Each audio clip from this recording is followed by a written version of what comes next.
Hi students, in this video we discuss JEE Main 2020 January problems belongs to collisions. The first problem is a body of mass 0.1 kg has initial velocity of 3i meters per second. It collides elastically with another body B of the same mass which has initial velocity of 5j meters per second. After collision, A moves with a velocity v is equal to 4 of I cap plus j cap meters per second. Energy of B after collision is written as x by 10 joules. The value of x is. So let us consider this is the first mass moving along this direction. Given that mass of the first body m1 is 0.1 kg and moving with velocity u1 is equal to 3I cap along positive x direction. Let this be the second body. It also has the same mass, m2 also equal to 0.1 kg and moving along y direction according to the data, and its velocity is, let it be u2. Its value is equal to 5j cap meters per second along y direction. Two bodies will collide here. After collision, A moves with a velocity 4 into I cap plus j cap. So we consider that m1 moves along this direction with velocity v1 bar is equal to 4 into I cap plus j cap along this direction. Then v2 moves in a different direction, that is unknown value and unknown direction for v2. Then energy of B after the collision is, so find the value of Ke2. For that we have to find V2. By using V2 we find Ke2. For that, once again consider m1 is equal to 0.1 kg and modulus of V1 u1 is 3 meters per second magnitude. m2 is equal to second body mass also 0.1 kg and magnitude of its velocity is 5 meters per second. m1 and after collision velocity of the first body in magnitude is, as v1 is equal to 4 into I cap plus g cap, the magnitude of v1 is equal to square root of 4 square plus 4 square, that is root of 16 plus 16 root 32 meters per second. This is the velocity of the first body after collision.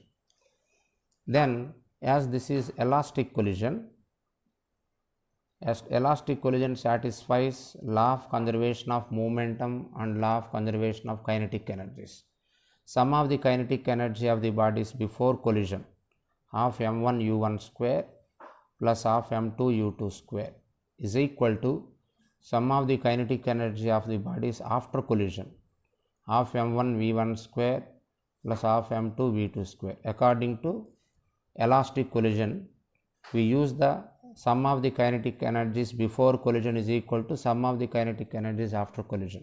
Half m1 and half m2 are equal, they get cancelled on both sides. So u1 square plus u2 square is equal to v1 square plus v2 square.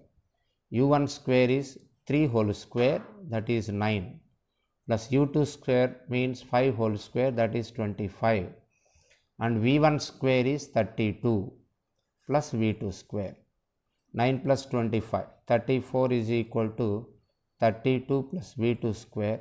This implies v2 square is equal to 2 meters per second whole square. Then Ke2, final answer should be Ke2, which is half m2 v2 square. So half m2 is 0.1 kg, v2 square is 2, that is equal to 0.1 joules, which is in terms of 10, 1 by 10 joules. Given that 1 by 10 joules is equal to x by 10 joules, it is integer based question. So what is the value of x? 1 by 10 joules, let it be x by 10 joules. So in place of x there is 1. Integer type question, answer is 1. Students, let us consider the second question of JEE Main 2020 January of the collisions chapter. A particle of mass m dropped from a height h above the ground.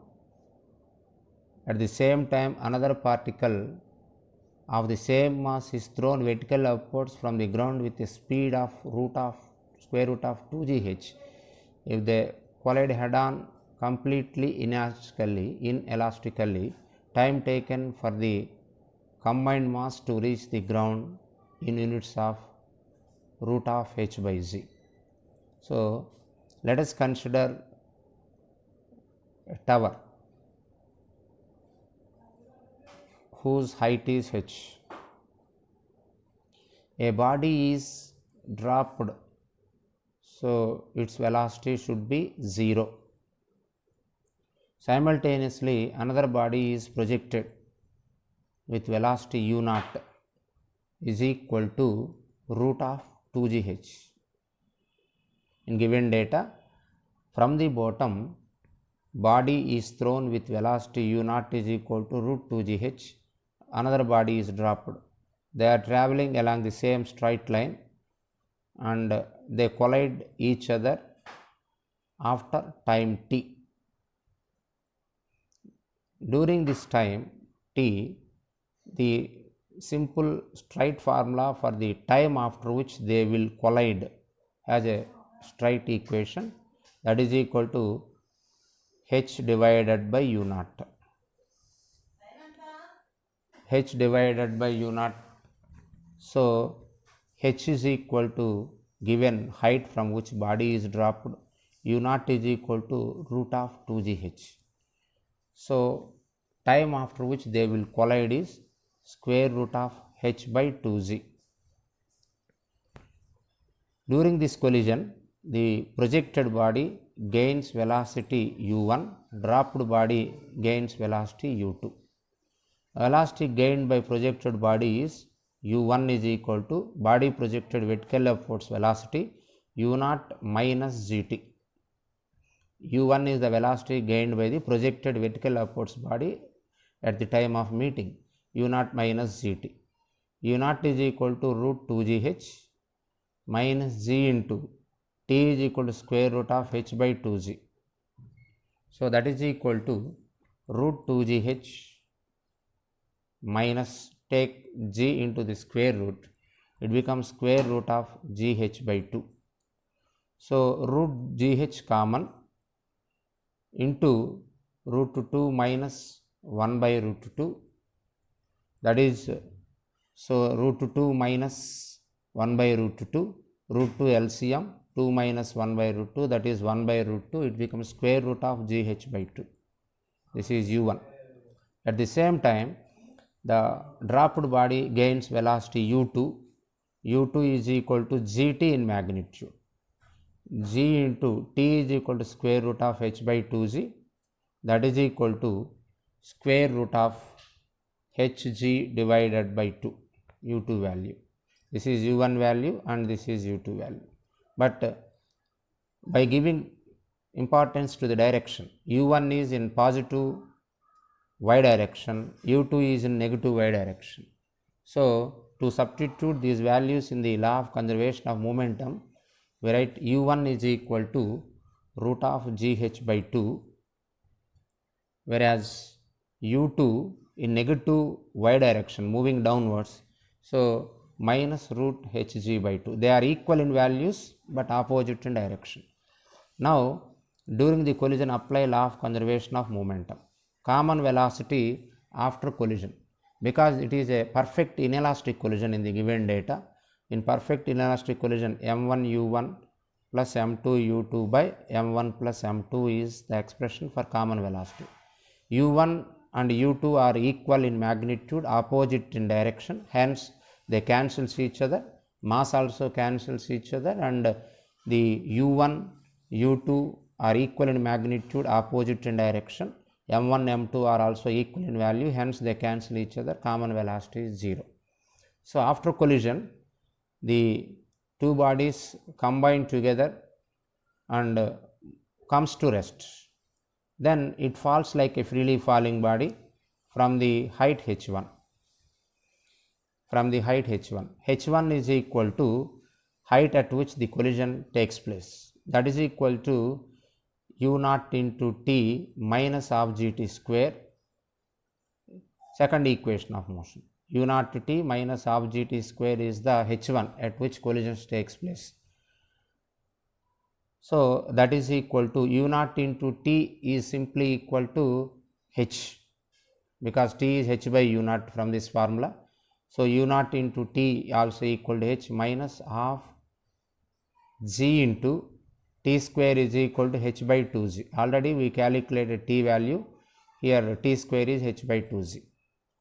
So this is h minus h by 4, that is equal to 3h by 4. At this side collision takes place. After collision they comes to rest. Therefore after collision it falls like a freely falling body. From the collision the time taken by them to reach the ground is t dash is equal to square root of 2h1 by z. Freely falling body, because it comes to rest after collision. 2 into h1 is equal to 2 by z into h1 is equal to 3h by 4.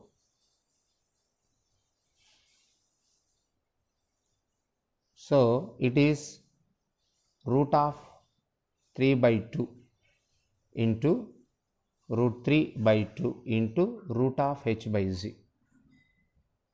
So the coefficient of root h by is root 3 by 2, hence answer is A.